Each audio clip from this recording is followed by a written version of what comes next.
Non, là, c'est beaucoup dire. Non. Mais des fois, c'est vrai qu'il y avait quand même des secrets entre nous. Bonjour à toutes et à tous. Bienvenue sur notre chaîne consacrée aux grandes figures de la chanson française. Aujourd'hui, je vous entraîne dans les coulisses d'une vie hors du commun. Celle d'un homme au sourire malicieux, à la plume affûtée et à la voix reconnaissable entre mille, Pierre Perret, artisan de refrains enjoués et de mots tantôt tendres, tantôt caustiques, qui a traversé les époques en marquant plusieurs générations, mais derrière les ritournelles lumineuses se dessine une histoire plus secrète, faite de combats, de blessures invisibles et d'une lucidité parfois cruelle. Car, comme il l'a confié avec désarmante amertume, le plus grand fléau de la vie, c'est la lucidité. Né le 9 juillet 1934 à Castelsarrasin dans le Tarn-et-Garonne, élevé au Café du Pont par Maurice et Claudia, il grandit dans un théâtre populaire où fusent rires et coups de gueule, où la langue se colore d'accents du Sud, de jurons savoureux et de chaleur humaine, souvenirs d'enfance. En rentrant de l'école, il embrasse sa mère, trempe un crouton dans la sauce et se sent heureux, bonheur brut à 1000 lieues des projecteurs. Pourtant, l'école le meurtrit. Il subit la violence d'un instituteur jusqu'au jour où sa mère, excédée, brise l'injustice d'un coup de règle et lui sauve la dignité. Élève autodidacte et insatiable, il entre au conservatoire de Toulouse à 14 ans, travaille saxophone, diction, déclamation, obtient à 19 ans un premier prix, puis à Paris, au cabaret, La Colombe, en 1956, il ose montrer ses chansons, on le pousse sur scène, le public l'adopte instantanément, les rencontres s'enchaînent, Brassens, Vian, Eddie Barclay, et la carrière prend son élan, mais le succès a son revers, dans les années 60. Le torboyau, les jolies colonies de vacances, le zizi font chanter la France, et scandalisent d'abis les bien-pensants. Yvonne de Gaulle, première dame, tente d'en interdire la diffusion. S'ensuivent boycott, menaces, lettres d'insultes qu'il conserve encore. On l'accuse de pervertir la jeunesse. Lui répond, en souriant, que ce n'était que du bonheur. Libre et têtu, il signe en 1960. 17. Lily, chanson née d'un voyage à New York et d'une rencontre avec Angela Davis, portrait d'une jeune immigrée confrontée au racisme, refusée par des radios parce qu'elle dérange, il tranche. Si je ne peux pas chanter Lily, alors je ne viens pas. 150 concerts par an et chaque soir, une ovation. Aujourd'hui, Lily se dit en classe. Victoire douce contre l'ignorance, écrivain de mémoire et de goût, il publie, en 2005, Le Café du Pont. Chronique gasconne, mêlant anecdotes croustillantes, belote de village et herbes magiques de grand-mère, tirage envolé, 100 000 exemplaires en un mois. Lui qui disait à son éditeur « Vous n'en vendrez pas 14 » et qui finalement prouve que l'amour et le partage touchent l'os toujours juste. Derrière l'espièglerie, pourtant se cache une part d'ombre. Il évoque à demi-mot la trahison, la maladie, la solitude, et confesse avoir passé sa vie à lutter contre le désespoir. Mais rien n'a tari la source, nonagénaire. Il monte encore sur scène, refuse l'usure spectaculaire, promet de poser un jour la guitare pour aller pêcher sans quitter jamais la musique, car l'esprit reste en éveil et l'écriture le traverse comme une évidence. Voilà le destin d'un homme qui n'a cessé de chanter, même lorsque le silence pesait. D'un témoin lucide qui a transformé la langue populaire en trésor partagé et la tendresse en résistance. Trahison assumée et profondément douloureuse, poumon abîmé par une pleurésie tenace, et par-dessus tout cette vérité que seuls les vieux sages osent murmurer, le plus grand fléau de la vie, c'est la lucidité. Voix qui ne tremble pas, regard qui perce, en 2020, il offre un ultime album intitulé « Ma vieille carcasse », adieu en forme de caresse et testament en chanson. Puis dans La boîte à secrets, il revient sur Lily, sur ses combats, sur ses regrets. À plus de 90 ans, Pierre Perret ne se contente pas de survivre. Il inspire, il bouscule, il rappelle que l'art est politique et que les chansons peuvent déplacer les cœurs, légendes vivantes, hommes debout, plus de 500 titres, 60 années de carrière, des salles pleines et des générations qui se transmettent ses refrains comme des trésors de famille. Pierre Perret n'est pas seulement un chanteur, il est le témoin d'un siècle, miroir tendre et moqueur de la société. Et même si le monde change, Même si certains jugent ses mots trop crus ou ses idées trop libres, il continue. Car un artiste véritable ne s'excuse jamais d'être sincère, c'est l'histoire d'un homme qui a chanté le rire tout en pleurant souvent en silence. Poète populaire, à la voix tendre et irrévérencieuse, derrière les couplets malicieux se dessine un destin marqué par la douleur, la trahison et des combats inattendus. Aujourd'hui, se lève le voile sur la face cachée de Pierre Perret, l'un des derniers géants de la chanson française. À première vue, il incarne la légèreté, le zizi, les jolies colonies de vacances, Mon petit loup, refrains ancrés dans notre mémoire collective. Mais peu savent qu'au-delà de cette jovialité se déploie un itinéraire semé d'épreuves. Si sa plume a tant fait sourire, c'est peut-être qu'elle a su mieux que quiconque masquer les larmes. Tout commence dans les années 1000. 950, de retour à Paris, après des premières parties, il plonge corps et âme dans la nuit capitale. Cabarets enfumés, scènes vibrantes, nuits sans fin. Il chante, il enchante, il s'épuise. Son corps finit par crier halte, poussé par sa compagne. D'alors Françoise.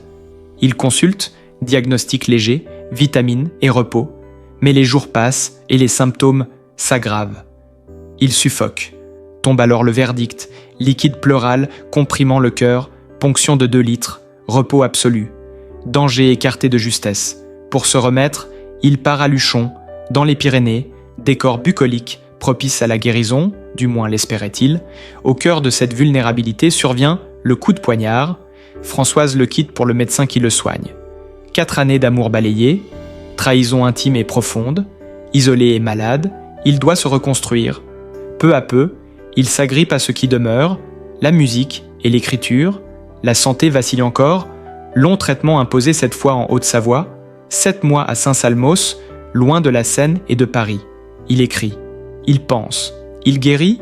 Le 9 juillet 1960 jours de ses 26 ans, on le déclare rétabli, mais il n'est plus le même. Puis vient la lumière. Grâce à Eddie Barclay, il signe son premier 45 tours. Moi j'attends Adèle, le public l'adopte, la reconnaissance arrive. Dans la foulée, il rencontre Rebecca qui deviendra sa femme, histoire née dans le désaccord, poursuivie sur scène et devenue complicité de 60 ans. Rebecca m'a rendu plus intelligent. Confiera-t-il ému des décennies plus tard, mais le destin n'épargne pas le couple. Leur fille Julie meurt à 32 ans, choc abyssal, dès lors Pierre se tait sur sa famille, trop douloureux, trop intime. Dans son autobiographie, Le Café du Pont. Il écrira simplement que c'est la pire chose qui puisse arriver dans une vie, en 2013, dans « Fais-moi une place ». Alessandra Sublet tente de briser le silence. Il s'ouvre un instant, mais chaque mot pèse. Et ce n'est pas tout. En 2009, une controverse enfle. La journaliste Sophie Delassin publie dans le Nouvel Observateur un article qui sème le doute sur l'authenticité de sa relation avec l'écrivain Paul Léoto et l'accuse de plagiat. L'honneur est en jeu. Il porte plainte pour diffamation. Le jugement lui donne raison. Condamnation et réparation. Pour lui, ce n'est pas qu'une victoire juridique, c'est une bataille pour la mémoire et pour la vérité. Pourtant, les blessures les plus profondes échappent aux tribunaux. Lors d'un entretien avec Mala, en 2019, il dévoile une autre ombre de sa vie. Et l'on comprend que s'il a chanté la joie avec tant d'ardeur, c'est parce qu'il a appris à dompter le chagrin sans jamais renoncer à la clarté de son regard. Il ne voit plus ses enfants, ni ses petits-enfants. Ils ont la trentaine, vivent aux 4 coins du monde et il n'a plus de nouvelles. Confité, il d'une voix presque résignée. Je ne sais même pas si j'ai des arrière-petits-enfants. Pourquoi cet éloignement ? Ils n'en parlent pas, ils n'aiment pas cela, moi non plus. Je respecte leurs raisons. Et pourtant, l'émotion affleure. L'homme qui a fait chanter des millions cache une immense solitude. Il avoue avoir passé sa vie à lutter contre le désespoir. Être lucide, c'est s'approcher de la vérité. Et la vérité parfois tue. Aujourd'hui, à plus de 90 ans, Pierre Perret monte encore sur scène. Une 20aine de concerts sont programmés. Et pourtant, il confie dans Ciné Télé Revue que la fin approche. Après cela, je poserai la guitare et j'irai à la pêche. Dit-il, il ne veut pas finir à bout de souffle sous les projecteurs, il veut partir debout. Mais s'il quitte la scène, il ne quitte pas la musique, mon cerveau reste stimulé. Je continue d'écrire, affirme-t-il, et il le prouve. Sa chanson Paris saccagé a fait couler beaucoup d'encre. Encore une fois, il dérange, provoque, oblige à réfléchir. Ainsi va la vie de Pierre Perret, roman de refrains légers et de drames profonds, d'amour inconditionnel et de ruptures amères, de triomphes publics et de douleurs privées. À plus de 90 ans, il enseigne sans le dire une leçon simple et rude: vieillir sans renoncer, souffrir sans se taire, aimer sans mesure. Derrière la malice et les calembours demeure un homme debout, dont la voix tendre et lucide continue de traverser le temps et de déposer sur chacun de nous la force calme de ceux qui ont tout vu et qui, malgré tout, choisissent qu'attendent encore la vérité. La vérité qui gifle d'abord, c'est ceci. Derrière le sourire frondeur et les ritournelles qui ont fait danser la France, se tient un homme qui, une fois la porte de la loge refermée, range ses trophées dans des cartons muets, éteint les miroirs avec un foulard et se parle à voix basse comme on sermonne un enfant pris en faute. Il se défait de son propre personnage pour redevenir un artisan inquiet qui trie les syllabes sur la table, rature des pages entières jusqu'à faire de la corbeille un petit cimetière de papier. Puis il replie soigneusement la chemise qui lui a valu des ovations comme on plie un linceul. Ce renversement dérange parce qu'il bouscule l'image publique d'un bon vivant enjoué. À la place apparaît une solitude méthodique et presque scientifique, une manière de se disséquer pour ne pas trahir ce qu'il nomme la vérité des mots. Dans ces nuits où il ne dort pas, il compte ses respirations. Note: la couleur du silence d'hôtel décrit le trajet d'un néon sur la moquette. Non par maniaquerie, mais pour garder trace de ce que le succès efface, le jour il sourit et serre des mains. La nuit il s'examine comme un témoin. Qu'a-t-il fait de sa voix, de son rire, de sa colère? Le gouffre entre la scène et la chambre devient un laboratoire. Personne ne le voit marcher pieds nus, betrot nu, pour écouter le parquet grincer et retrouver un tempo oublié. Personne ne sait qu'il récite mentalement la liste des pertes avant de monter sur scène, les adresses que l'on oublie, les promesses que l'on remet, les visages qu'on n'ose plus nommer. On croit connaître son histoire. Et pourtant, il demeure ce passeur de zones blanches qui préfère laisser des vides plutôt que d'y coller un discours. Ces blancs forment un calendrier secret. Des mois entiers où il disparaît, non pour fuir le monde, mais pour l'entendre sans bruit. Il s'installe alors près d'une fenêtre et tient ce carnet qu'il appelle le cahier des preuves. Non pas des preuves contre quelqu'un, des preuves contre l'oubli. Dates, odeurs, fragments d'accent. Main tremblante au premier rang, regard baissé au dernier. Il collecte tout, il classe, il relit. Et lorsqu'une chanson naît, elle arrive comme un témoin, revenu d'un long voyage. Dans ses gestes, il y a des habitudes étranges. Avant un concert, il touche le bois de la scène, du bout des phalanges, comme pour prendre la température d'un animal. Il frappe 3 fois le bord d'un pupitre. Il s'interdit tout café après la répétition, non par superstition, mais par contrat intime. Si ces petits rites tiennent bon, alors la phrase viendra à droite. Si une poussière se glisse sous l'ongle, il sait qu'il lui faudra tordre la rime pour l'apprivoiser. On pourrait sourire de ces minuties si elle ne disait pas la peur ancienne de trahir le public. Ce public, il ne le flatte pas, il le nourrit, il le provoque, puis il le laisse partir avec une part non dite, car l'essentiel doit rester un peu secret. Pour ne pas se faner, son rapport au temps est tout aussi singulier. Il coupe ses années en deux, les saisons des routes et les saisons du retrait. Dans les routes, il accepte les chambres anonymes, les lampes trop blanches, les horloges paniquées. Dans le retrait, il se fabrique des jours lents. Il se permet une soupe qui mijote des heures, un bain trop long, une promenade où il s'arrête sans raison devant un portail rouillé et imagine la vie derrière. Cette imagination n'est pas une fuite, c'est une enquête. Il cherche à ne pas mentir quand il parlera des autres et de lui. Il sait que l'on ne chante bien les êtres que lorsqu'on a appris à les regarder sans les dévorer. Voilà pourquoi il garde dans un tiroir des enveloppes scellées. Chacune porte un mot. Colère, honte, orgueil, tendresse. Il n'ouvre ces enveloppes qu'en cas d'urgence. Lorsque la phrase refuse de s'allumer, alors il lit ce qu'il s'est écrit à lui-même des années plus tôt et retrouve une clarté qui n'appartient à personne.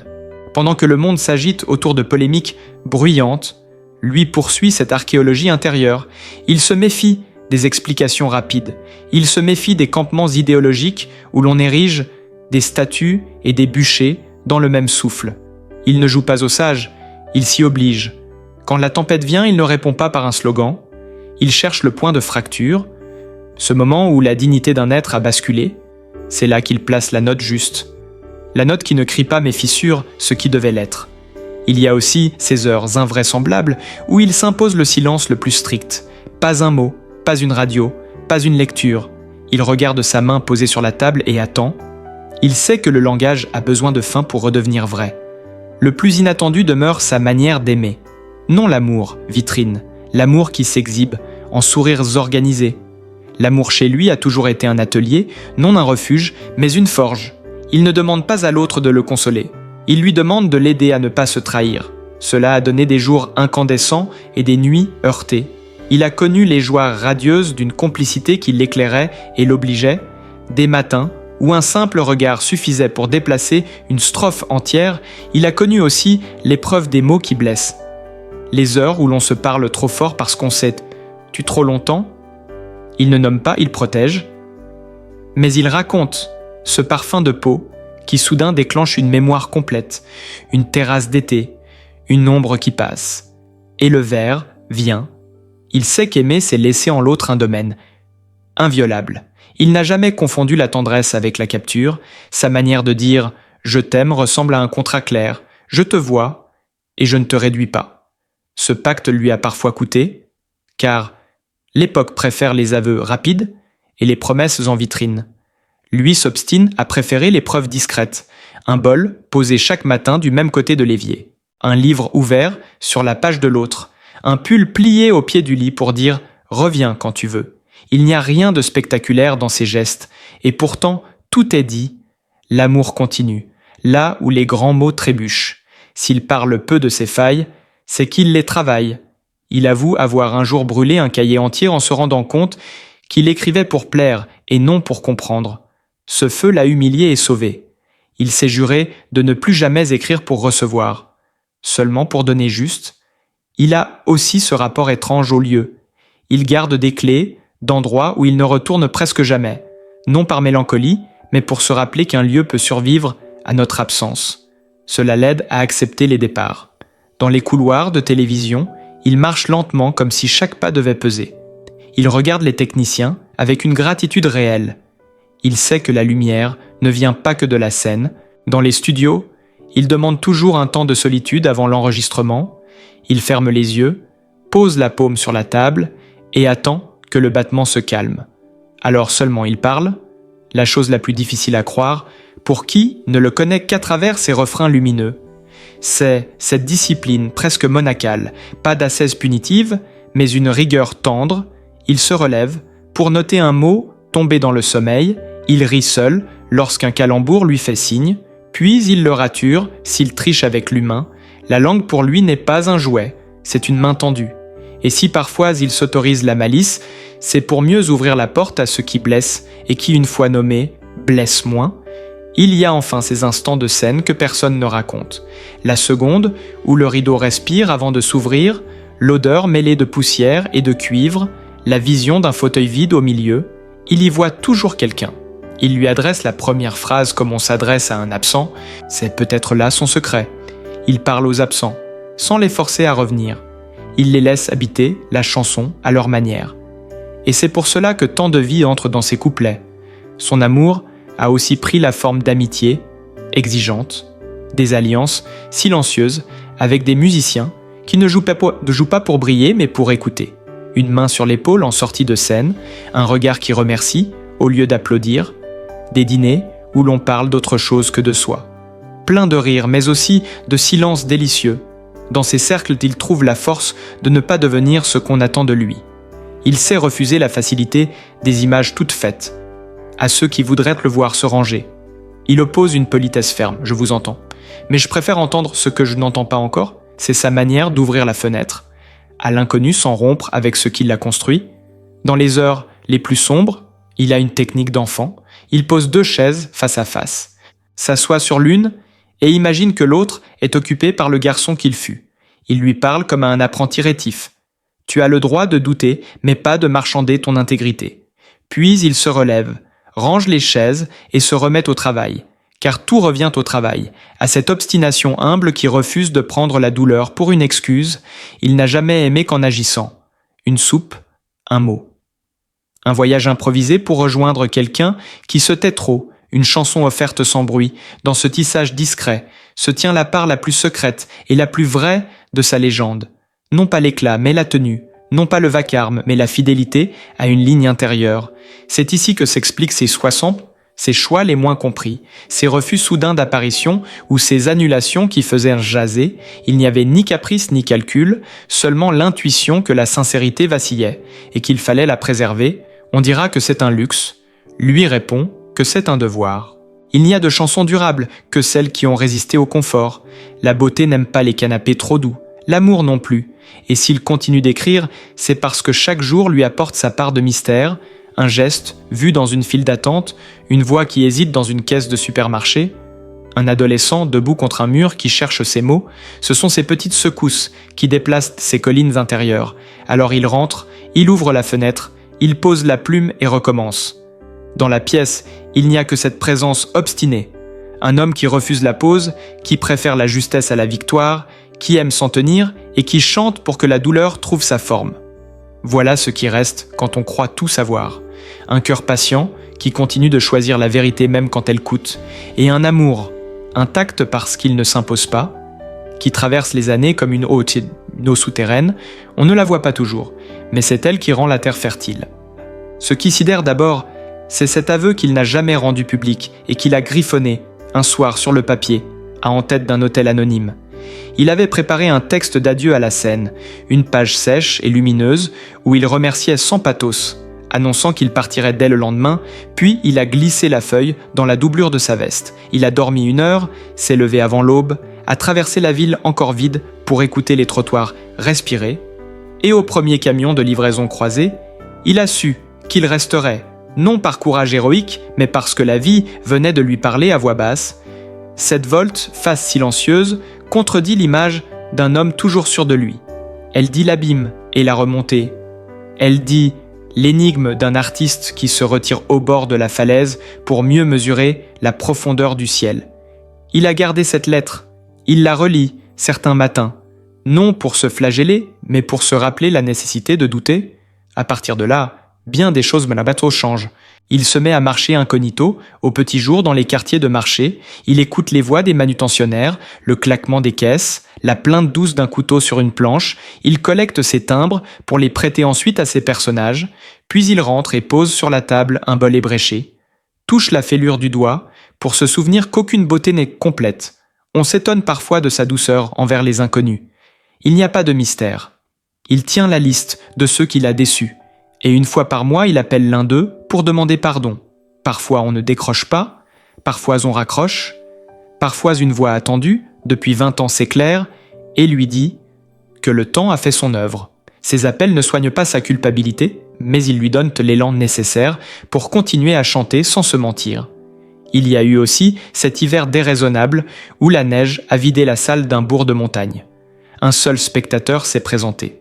Un homme sans manteau qui tremblait. On proposa de rembourser et d'annuler. Il refusa. Il a chanté pour un seul, il a tout joué, raconté les apartés, modulé les nuances, comme si 1000 personnes retenaient en leur souffle. À la fin, l'homme sans manteau avait cessé de trembler. Il a dit « merci » puis il est parti. Ce soir-là, il a compris que la scène n'est pas un nombre, c'est une présence. Côté cœur, les choses se disent par détail, plutôt que par aveuse en vitrine. Il y eut ce baiser donné sous une pluie d'été, quand la colère menaçait de tout dissoudre.